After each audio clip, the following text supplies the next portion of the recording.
Welcome to The Buck Stops Here, the official podcast of NotInHallOfFame.com, and I'm your host, The Buck, Curt Buckner, owner, operator of NotInHallOfFame.com, and its sister sites, the Fictitious Athlete Hall of Fame and the Fictitious Rock and Roll Hall of Fame. Today on the show, we've got Chris Huffins. Chris is a former two-time Olympian, not just an Olympian, a decathlete. And I say that with such emphasis. That is the biggest event in the Olympics. I don't really care what anyone else says. It encompasses 10 separate disciplines, and when you excel at the decathlon, you essentially have established yourself as the greatest athlete of that Olympics. And Chris actually won a bronze medal in 2000. So not just talking to someone who competed, he excelled. He's also a former NCAA champion and a current coach. And in our conversation, we talked a lot about that, but we also talked about sort of the differences between Canada and the United States and so many other different things. And somehow I found a way to talk about the beachcombers. And if you've ever heard of the beachcombers, I'm sorry for you. Without further ado, here's Chris, and I hope you like the show. Chris, thanks so much for coming on the show. It's a pleasure. You're actually the first Olympian that I've talked to. I think period, actually, now that I think about it. Sweet. It's a first for everybody. So I'm from Canada, and our collegiate system, we don't have a whole lot to do with recruiting. So you went to school in California. Did you grow up in California? No, I'm originally from Brooklyn, New York, and I went to high school in Indianapolis, Indiana. So how were you recruited to compete at Cal? Or why did you decide that? Well, I went to Purdue, which was an in-state school at the time, and I decided that I needed the transfer, and I had been on the junior national team with a couple different people from Berkeley, and so I called a couple of my friends, and I didn't really know how the process worked, so I called a couple of my friends and was like, hey, will you ask the coach there if he'd be interested in a person with these marks? So I kind of recruited myself initially to Berkeley. So just a better program there to help develop your skill? It was a better fit for me, for sure, and it turned out to be right. Mm-hmm. And decathlon, that's the most grueling event. When people say that it is in the Olympics, it's not hyperbole. It really is. Just the amount of disciplines that you have to master to do that. How do you sort of pick that as something that you want to tackle? Like, what age did you say, okay, this is the one for me? Well, the funny part is that I didn't really choose the decathlon so much as it chose me. When I transferred to Cal, my coach at the time, the programs used to be separate, and all the field eventers had the same coach. And so kind of to break up at the training at the end of the fall, we would do a practice decathlon. And my first year there, I was doing basically a rehab exercise in the pool, and my toe got stuck in the drain in the bottom of the pool, and I broke my toe like 2 days before we were supposed to do this thing. So then I had to sit in the stands with him and watch it for 2 days. And so I was just kind of hooked, like, I want to do this. So I went through the whole season. I won the Pac-10s and the triple jump and all that other stuff. But I couldn't wait till the fall to do that practice decathlon again. So I did it, and I scored really well. And so he convinced me to do a real one.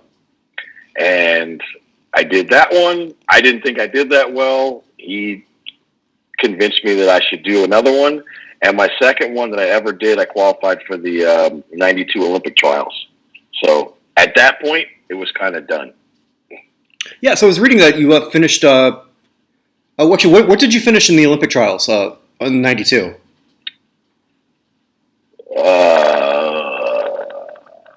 10th. 10th, okay. Either 10th or 11th. And then the year after, you won the event in NCAA. Correct. And that was at Cal, or was that at Purdue? I guess that would have been at Cal. No, that was at Cal. That was at Cal, okay. That was at Cal. Do you still have an association with that school, or is it more of an association with what you're doing now as a coach? I mean, I'm a Cal alum. I love Cal, and I always will. All right. And so then from there, that became your main discipline. I watched in preparation for this on YouTube.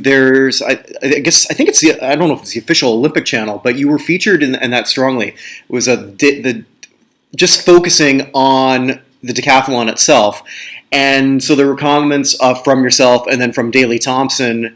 And I guess because you got into decathlon sort of late, I guess you didn't grow up sort of looking at them as like Daley Thompson. I guess Caitlyn Jenner. They weren't people that you necessarily looked up to at the time until you got into decathlon. Would that be fair? Yeah, so like I knew who Daley Thompson was, and I thought he was amazing before I was ever a decathlete. And the same with then Bruce Jenner. Mm-hmm. But yeah, all my decathlon heroes kind of became my heroes once I started doing the decathlon. And my two favorites, I think, were probably Milt Campbell and Daley Thompson. Did you have before you got into decathlon, like who was the athlete that you sort of looked up to? Oh, Michael Jordan. That's an easy one. Because you played basketball too, didn't you? Yep. On the college level, or just street college or street in high school? Just through high school.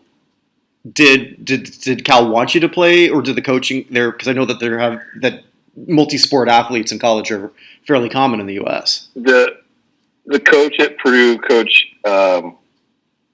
what's wrong with me? Coach Katie had wanted me to walk on for basketball, but I said to Coach, I greatly appreciate the offer, but I don't know that I could be a walk-on in one sport and a burgeoning star in another. That would be weird. Mm-hmm. And I don't imagine that's not something that you ever regretted, sort of looking back on. Nah, it's more fun to be able to tell the story that how I met Coach Katie. I think that's a better story than I sat the bench on the basketball team for 2 years. Oh, so what's the story with that? No, I just mean like the fact that he actually sent one of his players, who was one of my friends, to come get me and ask me to come meet with him in his office. So that was pretty cool. So recruiting never stops. He's a Hall of Fame basketball coach. Recruiting just never stops. I guess now as a coach yourself, do you find yourself doing the same thing? Yeah, I mean recruiting definitely doesn't ever stop. No doubt. So from there, you go on to the '96 Olympics, and we're almost a few months away from this Summer Olympics. Hopefully, there is one. As we're recording this, the coronavirus is certainly going on worldwide.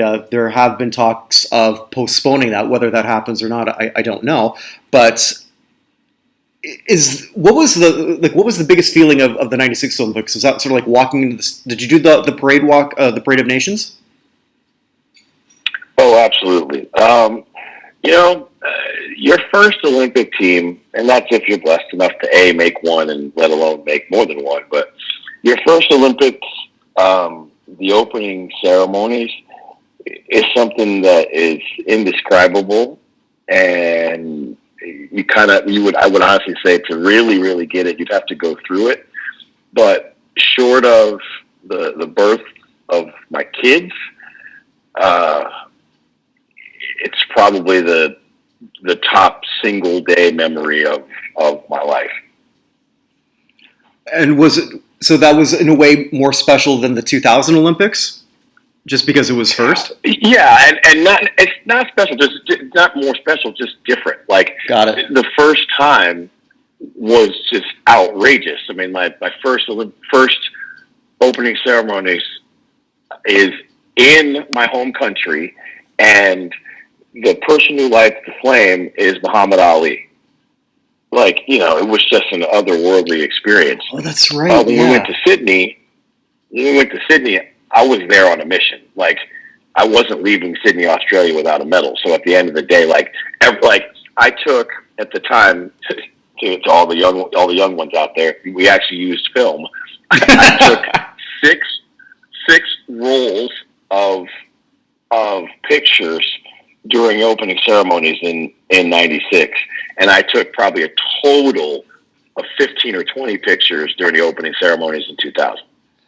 That's right. It's so almost so surreal. It doesn't even feel like it was all that long ago. But every time you look at the Parade of Nations now, everyone's got their camera phone out. They're able to just live that moment over and over. And I try to tell people, and I don't feel like I'm that old. I'm 48, but just when I look at technology and just the way that sort of changed, it's the scary. Yeah. It just blows my mind. And technology, though, and speaking of that, that sort of allowed me to sort of rewatch a lot of what you did in 2000, where you won the bronze. And before we went on, I was speaking about this one. I can't remember who exactly this was, either the U.S. Olympic channel or just an Olympic channel on YouTube. And you were profiled heavily on that, so I'm sure you know which one I'm talking about. Yeah, and that was probably one of the bigger off the field honors ever. Is when I got the initial call from Bud Greenspan's representative saying that he wanted to put me in one of his movies, and I freaked out like a little kid, because 16 Days of Glory is probably one of my, I don't know, top 5 favorite movies to watch. Mm-hmm. And so when I found out I was going to be in Sydney Olympic Glory, and they were going to, the story they were going to focus on was on me and Erky, I was,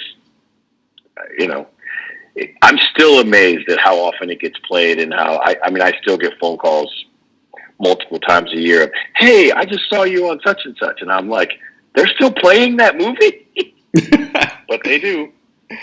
Oh, it's amazing what you can find on YouTube and everything there. And it really sort of profiled your bronze win and just how important that was. Because I think, and I'm trying to remember how much I was watching at the time. I'm usually focused on track, but mostly on basketball, as I guess you were, maybe as a fan now yourself, around such great competitors there.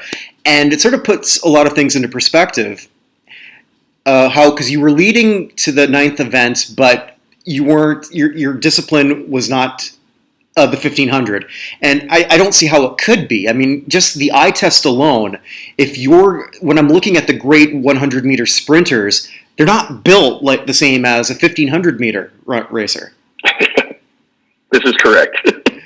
So it's just that alone blows my mind that anyone's sort of able to do that. So when you're training for a decathlon, what's sort of the kinetic thought going into that? How can you almost push one sort of muscle group and then not affect the other? Honestly, you have to get fit enough to be able to finish the race and to race the race. But as far as racing it to the best of your abilities, not to be vulgar, but it's kind of guts and nuts. You know what I mean? Like, you have to shorten the race down to things that you can handle mentally, and then when the tough part comes, you got to face it and go as hard into it as you can. It's funny. I was elated when I finished, a 13-second PB, but my second thought was, God, I wish I could go back and rerun all of the ones prior. Because I finally understood what I was supposed to have been doing, which is just kind of like don't try to race the entire 1500. Like, just get yourself in position and stay there till it's a 400 or till it's a 300, something you can really understand, and then race as hard as you can. Is it a different mindset? Because when you're competing for some of these races, you're against each other, but you're not really against each other at all. You're against a whole point system. Yeah, people always ask about that. Like, why does it seem like decathletes have such a close bond? And I tell them, because we're really actually all united against the evil empire that is the scoring table. We don't hate each other in most cases. There's only been a couple decathletes ever that I didn't like. So for the most part, you're not competing against the other people. You're using them as inspiration to help you compete against the scoring table, because that thing doesn't like anybody. So was it a change of mindset when you went from sprinting to that, or not really at all?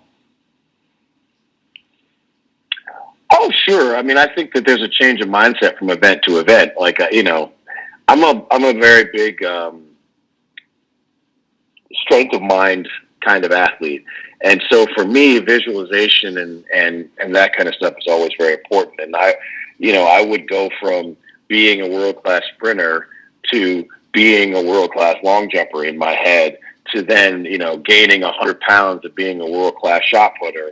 You know what I mean? Like I tried to embody mentally an elite person in the individual discipline that I was competing at the time. And the only problem was in the 1500, like that wasn't really possible. So I did my mental mindset going into the 1500s was usually just trying to be somebody tough. It was never I never thought about being a 1500 guy because that's just not possible. You don't train like them and you can't race like them, but at least I couldn't. And when I was watching that documentary, so it mentioned that you were the oldest person to ever win a medal in the decathlon. Is that still the case? Amazingly, I think it is.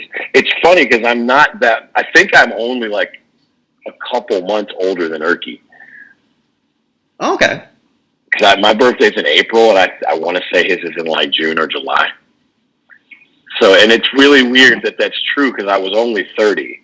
You know what I mean? Mm-hmm.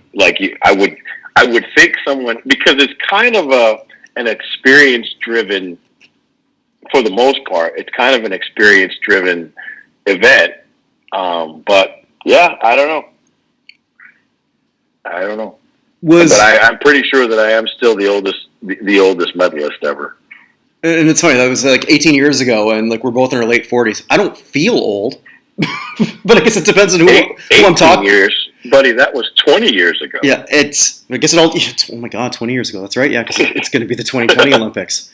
My God, I'm actually. And I was mentioning before we got on how I'm living on the island of Barbados now. I'm actually looking forward to watching the Olympics from sort of the point of view here, where it's going to be a lot more people following track and field than ever before. Now living here, I'm trying to watch cricket. I'll never get cricket.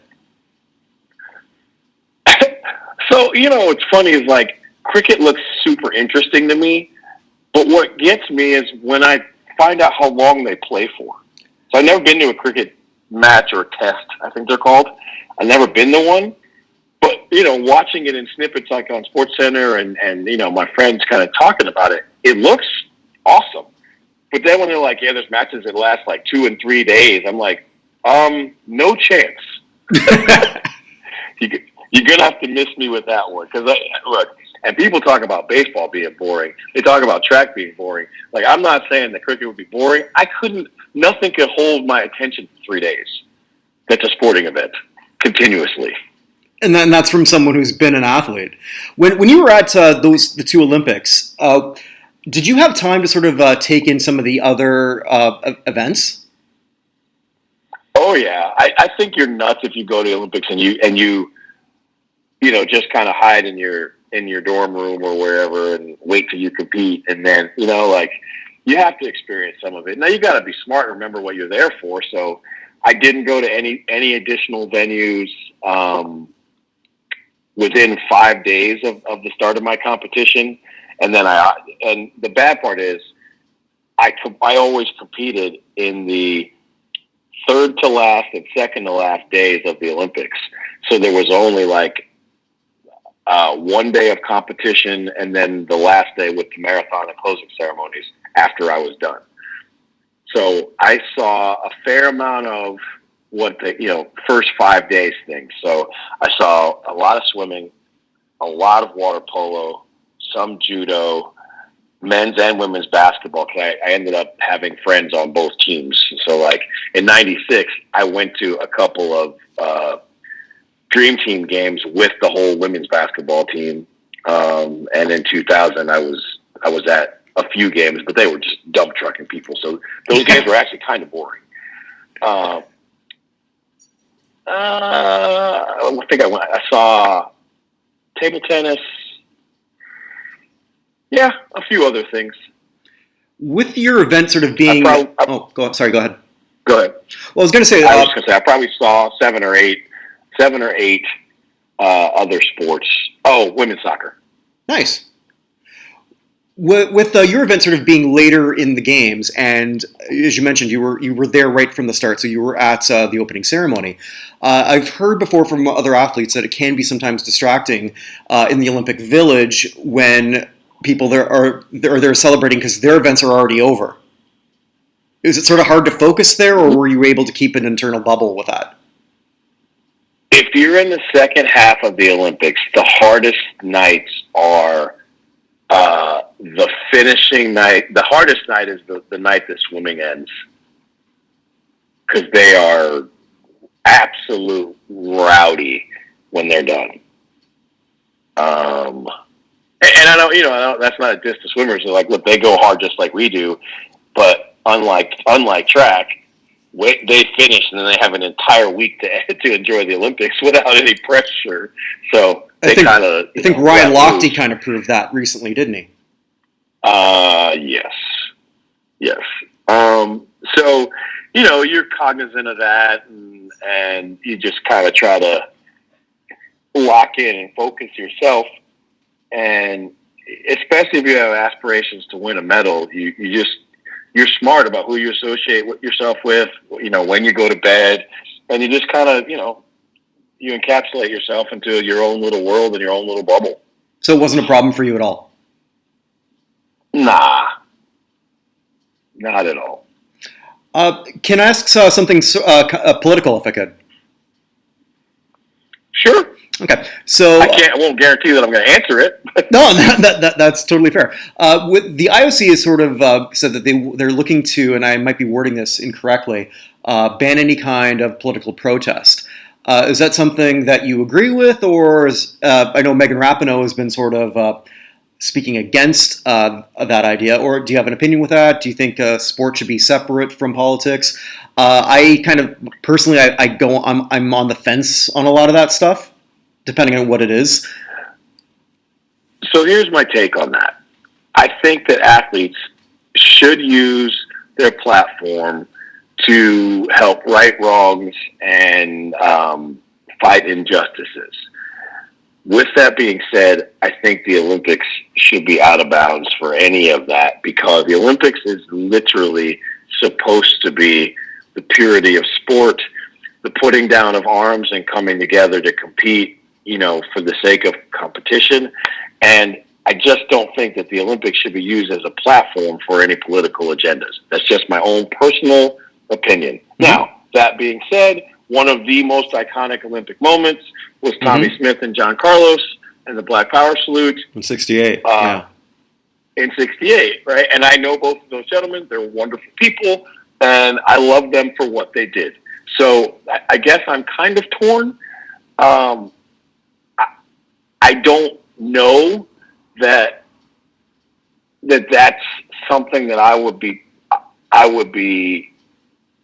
don't know where I would stand on that, but I also don't know that what's going on. I don't think that what was going on in 1968 for the African American in general in the United States, I don't know that level of plight is going on to where, and being had a blind eye turned to it as it was then. But to that end, I don't know that I would ever condemn an athlete for doing it. Mm-hmm. I just personally would love to see the Olympics kind of be devoid of political drama, personally. Right, because and also too, we're both old enough to sort of remember the boycotts that countries sort of took, which had to just gut the heart out of the American athletes in 1980, the Soviet or Eastern Bloc athletes in 1984. And when you were competing, that was sort of like past the Cold War. You must have a lot of international friendships too, because you're mentioning how tight the decathlon community is. Definitely, I have friends in lots of countries. I speak a little tiny bit of quite a few languages. Mostly hello, how you doing, good morning, that kind of thing.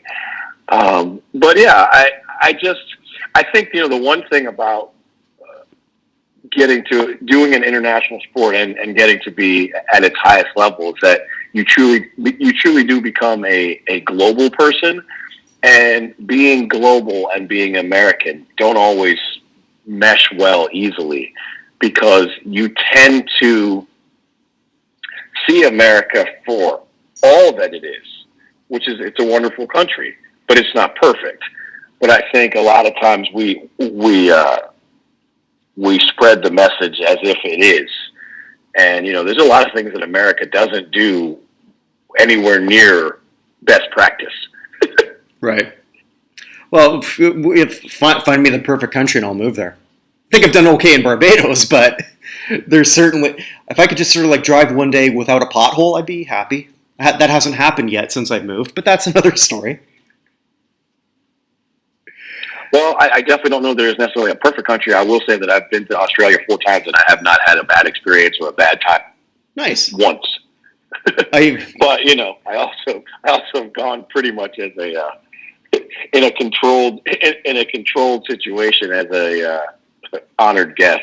So it's always been fun. Oh, can you elaborate on that? Well, I went, the first time I went for a training camp. Second time I went for the Olympics. And the next time I went for another training camp. And then the last time I went for Commonwealth Games. So I've always been there kind of in association with sport. You know what I mean? Mm-hmm. I've never gone just as an American who gets a visa, goes to Australia and visits for 2 weeks. Where's been the most interesting place you've competed in? Oof.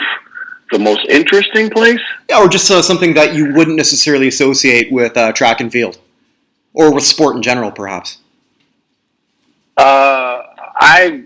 Gothenburg, Sweden was amazing. For me, for a kid that grew up in Brooklyn, New York, being in a country that is that clean, that has 23 and a half hours of daylight in the summertime, and that is literally almost 100% white, was very interesting in a good way. It was so different from what I grew up in that it was very interesting to feel like I was getting exposed to something that most people with my background would never be exposed to. Do you go back to Brooklyn a lot, or? And it was no, not a lot. Most of my family has moved to either other parts of New York or now into Delaware and Texas and every place else. So I do want to go this summer at some point in time. I had this pie in the sky dream that I was going to go to Major League Baseball Hall of Fame induction this year for Derek Jeter, but that's literally going to be a zoo and it'd be impossible. So I don't think that's going to happen. But I would like to go get myself to where I could go to New York for a couple days every summer, just because I think it's maybe the most incredible place to visit, especially if you know a little bit about it. So, I have to segue to baseball now, because we were talking before I hit the magic record button about baseball, because that's something that now you're writing about. Yeah, a lot of people at first blush they are taken aback, like somebody who had a 14-year professional career in track, who coached track for 26 years, who's now writing about junior college baseball, and half my tweets are baseball related. And it's, I will say this, if you want to have a really good connection, this is, I guess, my own advice. If you really want to have a good connection with your kids, find out what they're interested in, get interested in it yourself, and then you'll have connection points to your kids, and you don't have to kind of force them to follow in your footsteps or like things that you like. I mean, I think we do that as parents. We try to put things in, most of our kids' first teams that they like are like dad's team or mom's team or whatever. Well, I mean, my son's a really good baseball player, and he's risen to the minor leagues at this level. I mean, at this point. And so, I found an interest in baseball, and I found a love for baseball, and kind of the rest has written itself. And every time I tell my son now, like, who I know in baseball or what I'm doing in baseball, he just texts me back like, wow, man. It's all he's like, there have been people I've met in baseball that, that I've come in contact with in baseball that he's just like, I don't know how you just walk into these situations, but good for you. And you were saying he's drafted by the Tampa Bay Rays. Yeah, he's a minor leaguer in the Tampa Bay Rays organization, and they're actually at spring training now, and it's been kind of cool. He sent me a picture the other day of his jersey with our last name on it, and kind of brought a tear to my eye. Nice. So where's he projected to be? Single A, double A, triple A? Don't know. That's what spring training's for. He's got to go win a job, and we'll see what level it's at, and then you just got to progress. Oh, is this his first major league training camp? It's his first training camp, yeah, because he got drafted in June, so he just played the short season this past summer. Which was, I mean, look, he had a really good first season. So I mean, they like him a lot, but I don't think any of us would have any idea where he's going to come out of spring. So like, I think he could be any one of three teams. So we shall see. We're just going to get the hat and cheer. So it's just a matter of like which part of the state you're going to. Yeah, I mean, he could be in. He could be in Princeton, West Virginia. He could be in Hudson Valley, New York. He could be in Bowling Green, Kentucky, or he could be where spring training is, which is in Port Charlotte, Florida. I doubt that one because that would be really, really good, and I don't want to, put any kind of undue pressure on him. But he could be one of a lot of places. Well, West Virginia is always nice in the summer, I hear. Hey, you know what? Wherever he's playing will be nice to me. Absolutely. So when did you get into coaching? Were you coaching other athletes when you were still competing, or were you just focused on your own game at that point? Yeah, so my first 3 years of coaching were 98, 99, and 2000. And you were still, and you won the Olympic bronze in 2000, so you're doing a dual role essentially. Absolutely. Was that hard to find the time? It's funny. No, I mean you train. I mean I trained very hard, but even on long days, you're talking about 3 or 4 hours a day. So you got a lot of day left. So I always trained before them anyway. So afterwards, I mean, sometimes I was coaching with ice on my shoulders or my knees or my back or whatever. But at the end of the day, one didn't really interfere with the other. I didn't do a ton of recruiting, like off-campus recruiting. I didn't do very much of that at all. When I was, I did some phone recruiting the last 2 years, 99, 2000. But I didn't have to go on any visits or anything. I really just had to coach the kids that were directly in front of me. And what schools or programs were you associated with as a coach? I coached Wake Forest in those 3 years, and the transition was very, very interesting because I finished the ACCs in 2000, then I went to my own training camp, made the team, and went to the Olympics, and I came back from the Olympics with a new job at Georgia Tech. Oh. So I went from one ACC school to another ACC school, and the transition was the Olympics. Oh, my God. Yeah, it was a little interesting. Did you ever go back and coach at Cal? I did. I coached at Cal 2002 to 2007. Both men and women? Yeah, I was the director. I was the head coach. Okay. So I'm going to ask something you don't necessarily have to answer that. Just something that's sort of becoming now a bigger deal in sports. That with transgender athletes, and I guess it's not the worst segue considering what the biggest name is transgender in Caitlin. As I'm sure you're aware of the situation in Connecticut with the two sprinters who identify as female now in high school. Mm-hmm. And so now there's a lawsuit from some of the other girls' families. I've got transgender friends. I'm sure that's you've got some people that you know who are of that. But in sports, I'm really torn on this topic. Is it something that you've got an opinion on, or it's still a work in progress? Because I know for me it still is. I mean, I definitely have, I would say, multiple and conflicting opinions, and it's still for sure a work in progress. And I would definitely not really want to comment on record on that, just because I think that right now, I don't know that there's a right answer. Mm-hmm. I'm the same. Yeah, when I look at a scenario, I for sure can adamantly see both sides, and I don't know what's right. No, I really don't. I'm sort of struggling with that, and I think a lot of it depends on. There's so much still that has to be really fleshed out.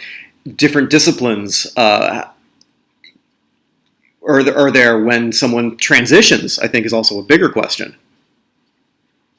in terms of just development. Yeah, there's so much to be unearthed before you can really have the right answer.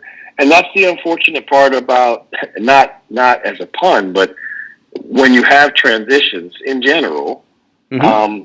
There's just usually a fair amount of things that you get wrong early that you get right later, or that you look at one way and then later you realize that wasn't the best way to look at it, so you look at it differently. Mm-hmm. And, I mean, just think about this. Like, in our lifetime, there was a point in time where free agency wasn't a thing. That's very true. Just think about that. Yep. Right? So, like, my dad grew up where if, like, you never had to worry about Mickey Mantle being, like, not being a Yankee. You mm-hmm. know? And so as a fan, you're like, that was better. But then you think about it, it's like, okay, but that means that they couldn't make the most amount of money they could make at their job. And a lot of times fans don't, because athletes' salaries are public, fans, and they make so much more money in most cases, especially baseball, football, and basketball, they make so much more money than normal people. And normal people are like, well, how can you turn down a $125 million contract? Like, who does he think he is? Why do you think he should? Nobody should make that amount of money a year. But then you think about it from your own perspective. It's like, look, what if there was a salary cap at your job? What if the most you could make as a journalist is $65,000 a year? Mm-hmm. Like, that would be insane. Yeah, and so So like, I guess what I'm saying is, like, you look at a guy like Curt Flood, like, yes, I was going to bring him up. Terrible experience. He had a terrible experience, being a vanguard for free agency. But now Mike Trout can make $434 million because of a guy like Curt Flood. Mookie Betts can turn down a $200 million offer from the Red Sox because as long as he stays healthy this year, he's going to sign a contract that's probably worth $400 million this summer. No, and it's so true. I actually, on the last because I do also a Hall of Fame show, and as you may have heard when you brought up Curt Flood, there's I believe 100 legislators in Congress that are trying to push for Curt Flood to get into the Baseball Hall of Fame for 2021 because his era will be part of that veterans ballot. So they're pushing for that. And I've said, I don't care what sport you are, the main team sports, if you're a free agent, anytime you sign that contract, you should thank Curt Flood. I mean, I look at it like this. Tommy John is incredibly famous, mm-hmm. right, for a surgery he had done to him. Yes. And he was a great baseball player. Absolutely. But more people know Tommy John's name more people know Tommy John's name than Curt Flood's name, and that doesn't make any sense. Like, Curt Flood's influence on sports is undeniable, and he for sure should be in the Hall of Fame. He was a really good baseball player in and of itself. I mean, because think about it. If he wasn't a really good player, there's no way he could have been the first person to push the free agency market because he wouldn't have been a good enough commodity that anybody wanted to pay more money for. Mm-hmm. Very true. Was a 3-time All-Star, 7-time Gold Glove winner. I think that his name should be immortalized, at least in the sport of baseball. Like, free agency, somehow, some way, there should be called like a Curt Flood clause or something of that nature. Because at the end of the day, like, I agree with you. Every sports free agency owes an homage to Curt Flood, but for sure baseball. Yeah, for definitely. sure. Definitely. One of the things I said on one of my last shows is the union, because there's so many awards in sports. I'm sure that there's a way to come up with a Curt Flood award for something. Maybe even one tongue-in-cheek for whoever signed the best contract. I was saying that I'll just create one. The Curt Flood / Bobby Bonilla award. Something. I mean, but we say that definitely tongue-in-cheek, but the fact that his name is not immortalized in the sport of baseball doesn't make any sense to me. I look at it like this. When Barry Bonds signed his contract with the Giants, which I want to say was somewhere in the neighborhood of either $7 million a year or $9 million a year, he was vilified for wanting or thinking he deserved that much money. And now we jump cut to 2020, which is not, those two things are not that far separated. And Christian Yelich is about to sign a deal for 9 years at $215 million. And everybody in baseball is going to crucify him for taking that big of a hometown discount, because that's less than $25 million a year. Mm-hmm. And Christian Yelich is probably a $35 to $40 million a year player. Well, there's so many. Just think about that. Yeah, well, I think there's also so many other intangibles too that other people don't think about. In sports and in entertainment, for most aspects of entertainment as a performer, your best years are in your 20s. So you're not whereas almost every other discipline, you're making more at age 45 than you did at 25. Sports is the exact inverse. You've got to make as much as you can, and if things are truly capitalistic, you're getting paid. If players are making millions, someone's making billions off of you. Yeah, and that's what I mean. Players' salaries get publicized, but nobody talks about how much money the owners are making. There's a disconnect. When somebody will come out and say Christian Yelich is getting paid way too little, there's going to be a whole lot of people who roll their eyes at that and they're just like, that's ridiculous, right? But there's not a professional sports franchise in the United States that's not worth at least $1 billion. Billion with a B. Mm-hmm. Well, yeah.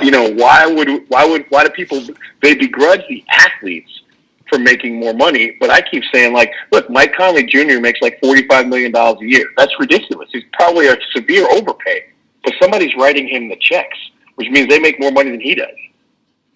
Right, and the other thing too is as a baseball player or any athlete too in a team sport, and why you brought up Yelich, why that in the hometown discount, there are people who are going to sort of in the league who will be sort of upset at that, because if you're at that level of Yelich or the few players who are, him taking a discount affects your value, because in a way that's where you're all connected. Go ahead, sorry. No, that was sort of the end of that. Like your neighbor, it'd be like your neighbor selling their house for $50,000 or $60,000 undervalued. Mm-hmm.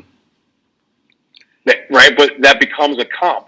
If you're trying to put your house on the market, you don't want that, because that house is going to be one of the most recent sales, and it looks just like your house, or it's comparable within your neighborhood. That's going to severely affect the value of your home. Right, and so then I think it sort of also ties back with going back to the NCAA, which you were in, but you were in track, where it's not as it's making money for the school, but not like what football does, or when you're at Wake Forest, basketball is the be all and end all, is it not? Yes, at Wake, that's probably true. Okay, so when you're at Wake, or even when you're at Georgia Tech, which with the big basketball program there and the football program, Cal, which has got so many other programs, but football is the big moneymaker for mostly anything, and you've got a lot of people coming there who aren't making anything, who are the institution will make a lot of money then off of your likeness, and if you take a free hamburger, you get your wrist slapped, or you could possibly lose your scholarship. And now they're moving in that direction, as I'm sure you've heard. I know California's done that. I'm sure the other states will follow. that will allow athletes to make something off of their likeness. And it drives me insane when people will say, well, they're getting a free education. Well, okay, yes, they are, and you can't tell me it's not exploited the other way. It totally is. Chris Webber is my favorite example of that. Oh, it's unquestioned exploitation. I don't think nobody can actually argue that collegiate athletes shouldn't be paid. I think the biggest issue is, and nobody wants to talk about this, like collegiate athletes shouldn't be paid evenly. Like that's kind of the issue, is that like, I don't think that you should pay a men's track athlete the same amount of money as you pay a football player, and nobody wants to talk about that. So I get it, like why it's not going down that road. But at the end of the day, like, look, I worked at the University of Oklahoma, and there are 87,000 fans at every single game, no matter who they play. Mm-hmm. And you can't tell me that Jalen Hurts this past year as the quarterback didn't have an easily monetized value as the quarterback of OU. Well, especially if somebody's selling a picture of him. So the fact that these athletes don't get paid. I mean, the gymnast from UCLA who's I think it was a floor routine, got a perfect 10 and it went viral, and she couldn't make any of the YouTube money from it. It's like, that's insane. You're talking about a female gymnast who did something so spectacular that more than 1 million people downloaded it, and she can't make any money from it? That's crazy. Which I guess is sort of like why they're sort of doing that in terms of their likeness. So if someone's making money off of that, I think going back to Weber, it was in the Fab Five ESPN 30 for 30 documentary that they felt that the turning point was he just saw his likeness on a Fab Five T-shirt. Meanwhile, he's not that made that school, or I didn't make that school. That's not accurate, but that made it. How many Michigan hats were sold with that big emblazoned blue M, or gold M on blue? How many athletes wanted to go play at Michigan because of the Fab Five? Well, the Fab Five made Michigan basketball at least national and to some degree global brand. Mm-hmm.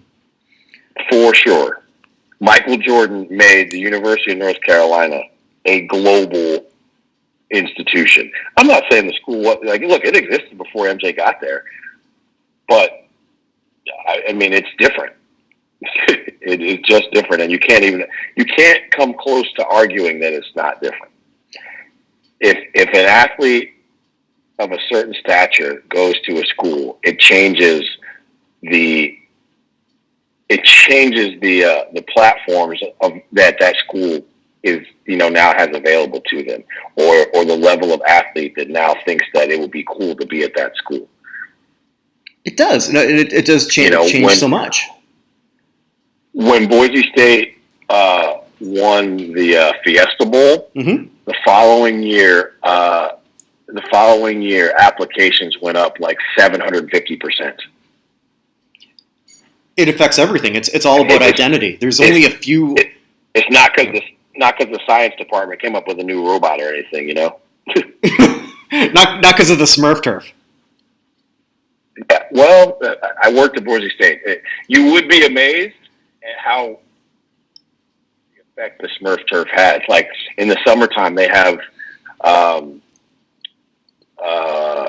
tours that come through there where people literally are coming just to see the turf and to walk out on it and touch it. It's very interesting. Interesting. I wouldn't have known that. Although I always thought in college football, maybe I'm wrong, that because the helmets have certainly got a lot better. I'll watch Oregon play. If I'm sort of a young person in the Pacific Northwest, I think I'd rather have that bright that metallic helmet than put on that Washington State Cougar logo that I can't really figure out what it's supposed to be. I mean, I know it's a cat, but I don't know if you look, so many athletes and artists have said that if you dress sharp, you play sharp. My son tells me that all the time. Look good, play good, Dad. He says that all the time. Well, and I understand that is a generational gap thing, so I don't, blow it out of proportion. I just roll with it because here's what I do know. All athletes perform best when they feel best.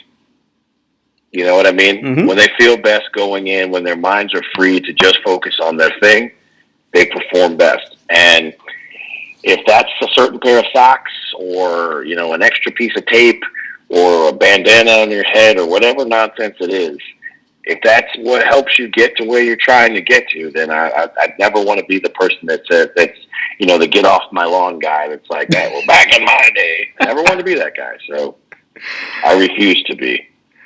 Although I do find my shorts are going up, or because I wear shorts now here in the tropics, they're up, they're rising higher than I remember. So maybe I'm getting close to that. Never admit to that. Don't admit to that ever again. Edit that off the show. I'm a lame white guy, and everyone who knows me knows that I never had a cool card to get to hand back. so I think I'm all right. Yeah, but you know what it is though? You're Canadian, so Canadians have their own level of. I can say this out of experience, and I think you'll understand what I mean. In Canada, being dorky is different than in the States, and it's a lot more okay to be dorky in Canada and to be quirky in Canada than it is in the U.S. That might be why our ratio of comedians are so high. Maybe. A lot of funny people came out of Canada. I'd like to think I'm one of them. My wife tells me on a regular basis I'm not. Yeah, I will say that I don't know whether it's because it's super cold there all the time, but there's a lot of funny in Canada. There's a lot of funny people that are from Canada. There is no arguing that. Well, I think it's a bit of that. I think it's a bit of we've got younger brother syndrome to the United States, whether Canadians want to admit that or not. And I sort of grew up at an age where our take on or our standing in the athletic world, and that's how a lot of countries view themselves. Why most countries, not most countries, I mean a lot of countries put so much emphasis on the Olympics. It changes how you feel about yourself. Canada, we're the only country to host the Olympics twice and not win anything. I mean, then that's why they changed everything in 2010. They put a lot of money, and then we actually dominated the Olympics in the 2010 Olympics. But I remember watching the 88 Olympics. I actually had a broken leg, so I missed a week of school. So I watched that. I watched almost everything, for that. And we didn't win anything. And I'm old enough. I wasn't really old enough to remember the 76 Olympics, but God, we talk about technology. Like I'm old enough to remember that when TV channels would go off the air. Yeah. And then we'd play the Canadian national anthem and the end of that anthem on a lot of the channels. And I remember this because then a sportscaster brought that up because I didn't know who it was. And it was a guy named Greg Joy who finished second in the high jump at the 76 Olympics. And that's our big crowning athletic achievement. Now, granted, there was a lot of other things we could point to, all hockey related, but there's something where you kind of have to take a self-deprecating look at yourself when you look at your big brother and they dominate everything. And you should have seen the crap television shows that we had to put on TV. Thank God you don't even have to know what the beach cameras are. The best description I've ever heard of Canada is Robin Williams. And he said that Canada is like a loft apartment above a really cool party.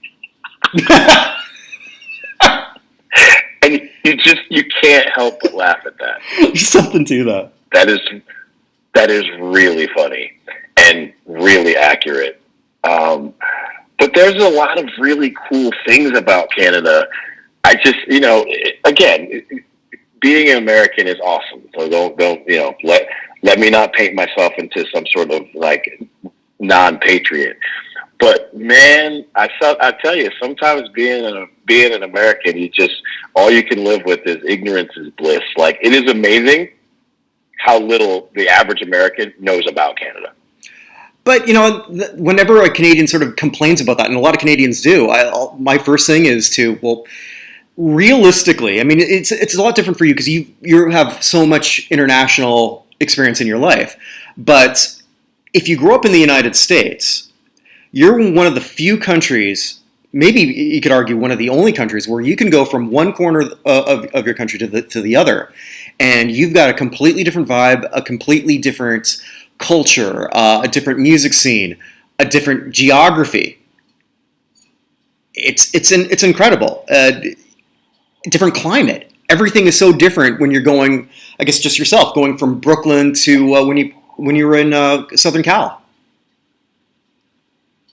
Northern Cal. Oh, Northern Cal. Sorry. Okay. Yeah. God damn it! I know it, and I just drove through all of California not that long ago. Oops. That part I'll let it out. I don't mind coming off like a dork, because if I try to sound cool, everyone who knows me will correct that. So it's all good. And so I think maybe that's sort of part of that. I mean, in Canada growing up, there was, oh my God, we had something, and I've gone so far off topic, but it wouldn't be the first or last time. Canadian government in the mid-'70s put together something called CanCon, and what that forced radio stations and television programs to do was to have 40% of everything either on the radio, trying to explain that to a kid what a radio is, and television that had to be all Canadian produced. And that put some of the biggest abortions on television that you've ever seen. Oh.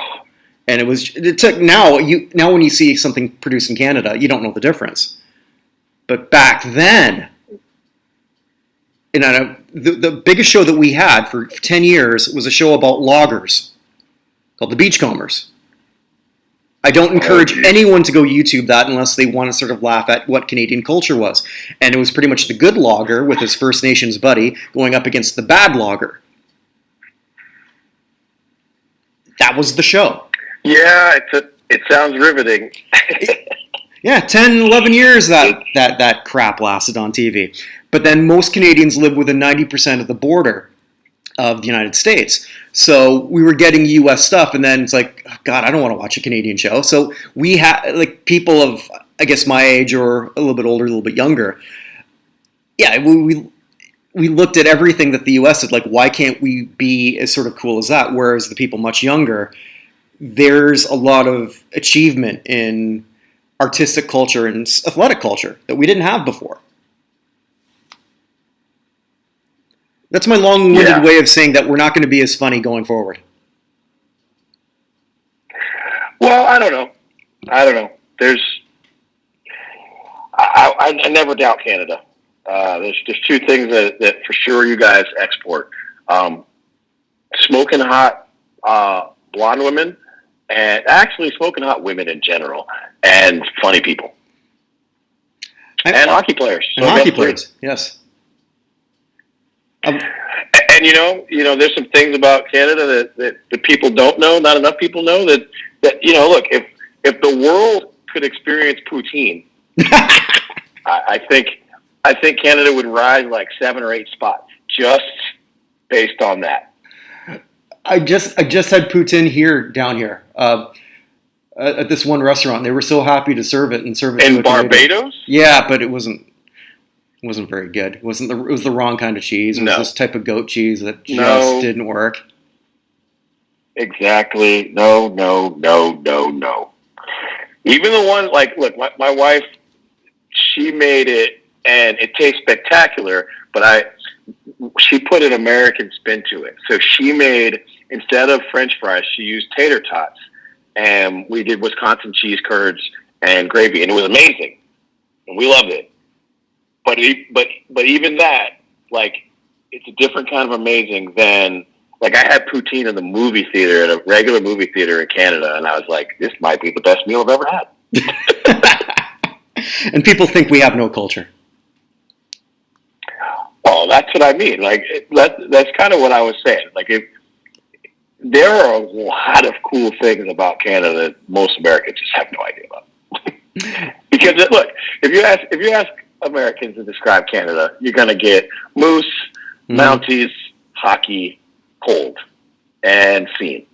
And also our use of the letter A at the end of many sentences, which I've tried very hard never to use.